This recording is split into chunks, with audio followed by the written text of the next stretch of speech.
Watch your mouth, not too much, not too much. Having a lot of inventory, you're at a disadvantage. I'll be like, girl, you're just talking. You're just talking. You don't have a business. Like, well, you're just telling me stuff. I did not do sufficient research, and that really hurt me. That cost me over $30,000, honestly. Straight from the 8, I'm walking with God, I don't need a drink. The devil be talking, I don't entertain. I'm walking in faith, I'm sowing my seed, I did it in faith. I gave it to God, and he made it great. Put me in good soil and took out the snakes. Hey family members, welcome back to our channel. My name is Jaël. I make fashion, beauty, and lifestyle content. If you are new here, welcome. If you're not new, hey girl, hey, welcome back. So today is actually going to be one of those girl talk chit chats. We have to find a name for this, so help me find a name in the comments and then we can go from there. So today actually I want to talk about 5 mistakes that I made when starting my business. I am the creative director and CEO of Jaelx, the label, which is a contemporary ready-to-wear brand that offers customization and made to order pieces as well. And also I have Jaelx by Jaël, which is boutique ready styles. And yeah, I started my business in 2020, I would say, the beginning of 2020, just January of 2020. The day I started my business was the day I had my first pop-up shop, which was like the launch of my business, was the day Kobe Bryant passed away. I remember so vividly because I was at the pop-up shop and people kept coming in. They were like, do you guys know that Kobe is gone? He was in a helicopter crash. I was like, oh my God, it was such an awful day.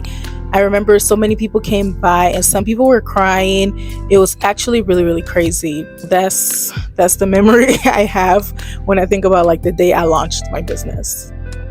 So here are some things that I would do differently if I were to start a business again.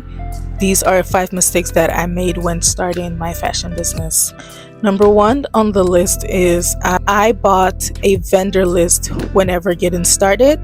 So I watched a lot of YouTube videos and I watched a lot of girlies try to talk me through on how to start a brand and what they did. A lot of people went to LA, they went to the fashion district, and a lot of people went to New York. They went to the fashion district in New York as well, and they bought pieces there and then started. But a lot of girlies online were like, they bought vendor lists, which they were able to buy samples from and test it out and then make a bulk order, a wholesale order to start the business. So in my head at the time, I have never done anything like this. I always thought to myself that when I start a brand that I would make all my clothes. But being that my skill level was not up to par, I have the sewing skill, but it's just not like professional to where I would be selling the clothes for like hundreds of dollars and whatnot. At least I don't think, right? So maybe it's a confidence thing. I don't know. I bought the vendor list. I think I bought 2 vendor lists, and off of those lists I ordered from a lot of different people. And where I made the mistake was I didn't order enough samples because some of the pieces that came that I ordered in bulk turned out to be trash. Some of them I couldn't even sell on the opening day. I had to like take them to Goodwill. That's how trash they were. In hindsight, they were great, but for the brand I was trying to curate, they were just not up to par. I wasted a lot of money there. Yeah, for me personally, I just don't think that buying the vendor list is the way to go if you're trying to start a high-end luxury brand. It may have worked for other people, but it did not work for me. So that was a mistake that cost me a lot of money that I could have put into marketing or just even buying newer and better products. One thing that worked for me instead was actually doing my own groundwork, which was going through Alibaba. Most of the vendors I have now, I got their contact info from like Alibaba, even AliExpress. and I talked to them through WhatsApp. They sent me some samples, and sometimes if they're making new designs, they'll let me know, and then they'll send me samples of that, and then I will let them know if I'm interested or not. So over the years, we built a relationship, and that has helped me a lot, as opposed to me just ordering off of a vendor list where it's like the manufacturer does not know me. I'm just on a long list of people that they're supplying, and they don't know my brand or what my brand is like, what customers we service, and what I like personally. So that's one advice I would give, is to create your own connections for yourself and for your brand. Number two, another thing that I would have, is this on? Okay. Two is overstocking inventory. When I first started, I thought that you have to have a lot of things starting out. I was supposed to launch this business the ending of 2019, but I pushed everything towards like the beginning of 2020, because I kept thinking like, you need to have a lot of stuff. If you're a fashion brand, you need to have a lot of stuff. You need to have a lot of stuff. And while that may be true, I've learned that starting out, you don't necessarily need to have a lot of inventory, and that even having a lot of inventory, you're at a disadvantage because you are new in the market. You have not formulated an audience voice, so you don't necessarily know what your audience like and what they dislike. So you're just bringing all of this stuff, and you bought all of this stuff wholesale, and you're bringing it up front. So it's just like, for me personally, I feel like I wasted a lot of money, because most of the things I still have to this day, I have not been able to sell because I could not identify the woman that I was selling to. So literally most of the things was just like, girl. My key advice would be to start small. If you're starting with 5 pieces or even 10 pieces, that is better than starting with 50 pieces and then you're like stretching yourself into 50 different ways, especially if you're a small business and you're the only one running your business. It's a different thing if maybe you have a team and they're able to help you with like marketing all of those products. But if it's just you, I would say start small and start with a few pieces and see how best you can market those pieces, and come back, check back in maybe 2 to 3 months how well these products are doing. If only one product is doing well, then maybe go in the direction of that one product, create more of that. If only 2 products are doing well, create more of that. If no products are doing well, then switch it, change to a new direction. I know it's easier said than done, because when people will say that to me, I'll be like, girl, you're just talking, you don't have a business. Like, well, you're just telling me stuff. But from experience, I would say work with your hero product. Even me, 4 years in the game, I don't know what my hero product is, because one day I could launch one thing and it goes well, and then I launch something similar to that one thing and then it doesn't go well. So it's a game of trial and error, but start small. Unless you have capital to start big, then do that, but make sure you have a team when you're starting big. Number 3 is that when I first started, I had no clear brand direction, and this really killed my brand for like the first 3 years. I just this year started to get a sense of direction of where the brand is going and what exactly I want to do. And I feel like those 3 years of me suffering could have been avoided. But most of the videos that I watched on YouTube of like these girlies starting their fashion brand, they never quite broke it down to the point of explaining that you need to have a clear vision of your brand and you need to map out the trajectory of your brand. If I had known that, it would have made things 100 million times easier for me, but I didn't know it. So I was just like, ha ha ha, start a brand, buy this, da da da, market. But I didn't have a clear vision. I didn't even have an end goal of where I wanted the brand to be. I was just like, this is my brand, is going to be so good, it's going to be really popular, it's going to be really famous, and people are going to buy stuff. Newsflash, people are not buying stuff because it's you. People are buying stuff they can picture themselves in. They're buying stuff that is going to benefit them. Humans are selfish by nature, and I personally don't think that's a negative thing, but as a business owner, you have to start thinking like that. It's not about you, it's about them. Why am I into the marketing portion of this? If you're marketing a dress, for example, you're going to market it, how would the audience that I'm selling to be able to picture themselves in this?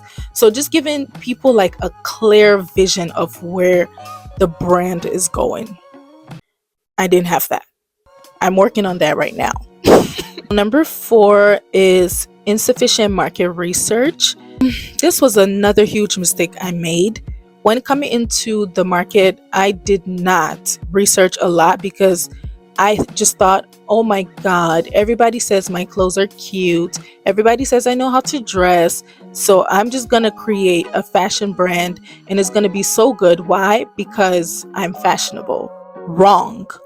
I did not do sufficient market research coming in, so I really didn't even know where my brand fit in. I'm seeing the girlies that have brands that cater to party dresses, brands that cater to business events, brands that cater to swimwear, brands, and I'm just like, I make really cute clothes. They are statement pieces.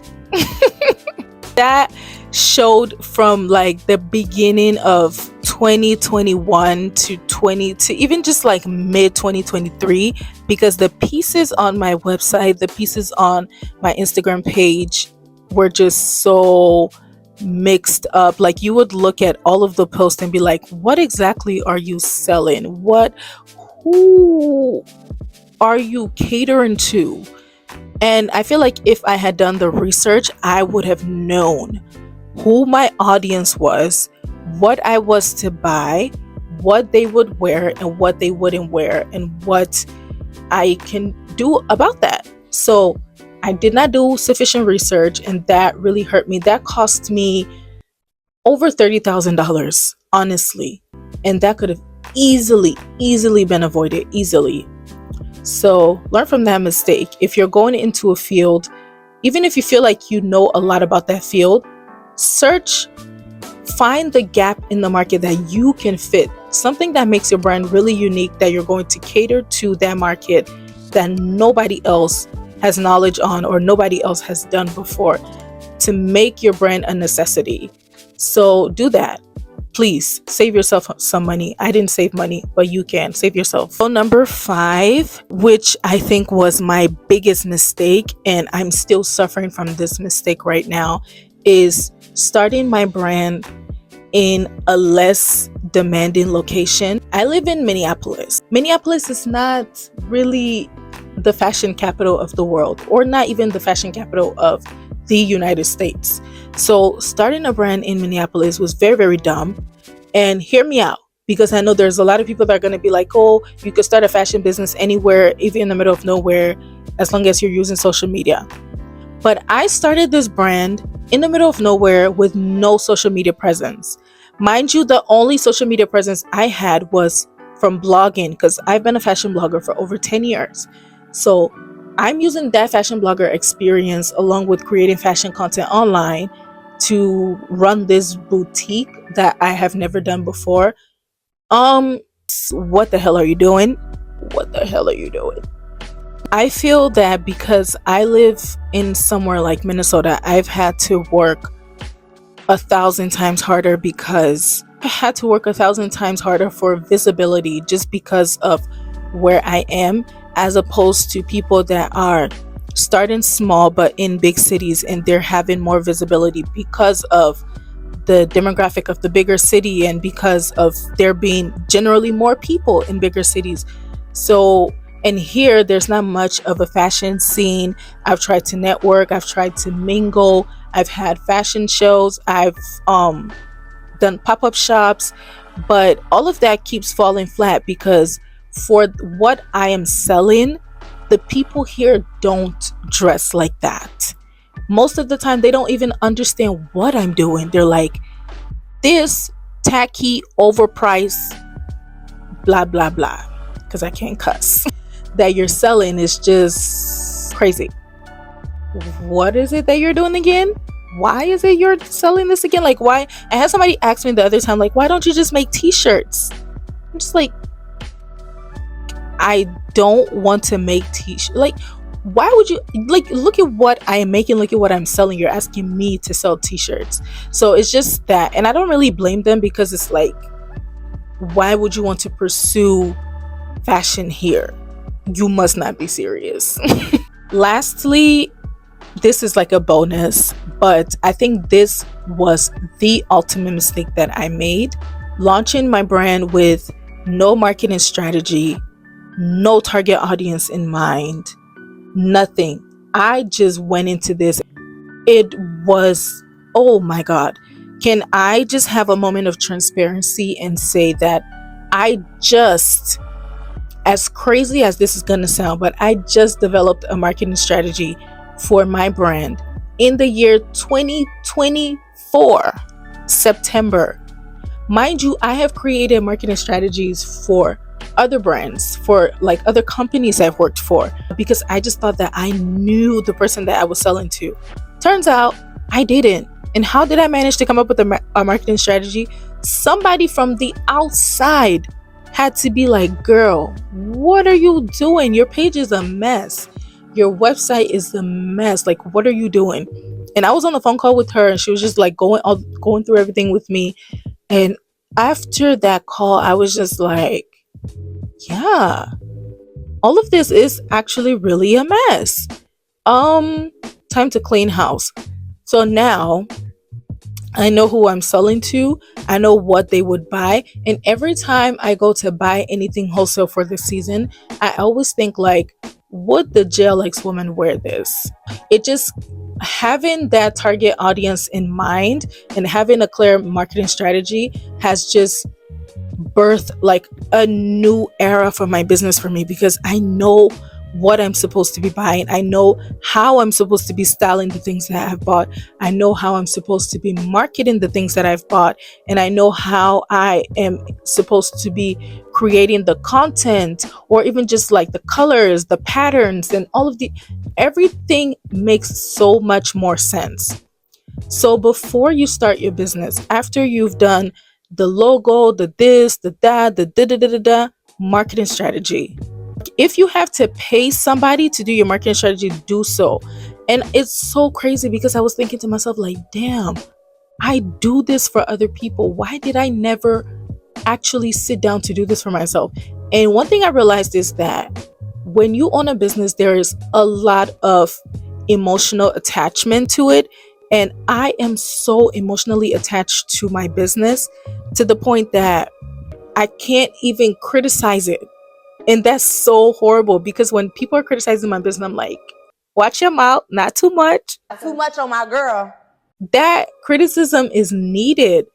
That constructive criticism is needed for the brand to be the best, or for it to be what you envisioned it to be. All in all, get a marketing strategy. Actually, at this point, I'm willing to do marketing strategies for free for people. Like, if you don't have a marketing strategy and you would just like a starter marketing strategy, please leave a comment. Leave a comment with your email, and I will send you an email.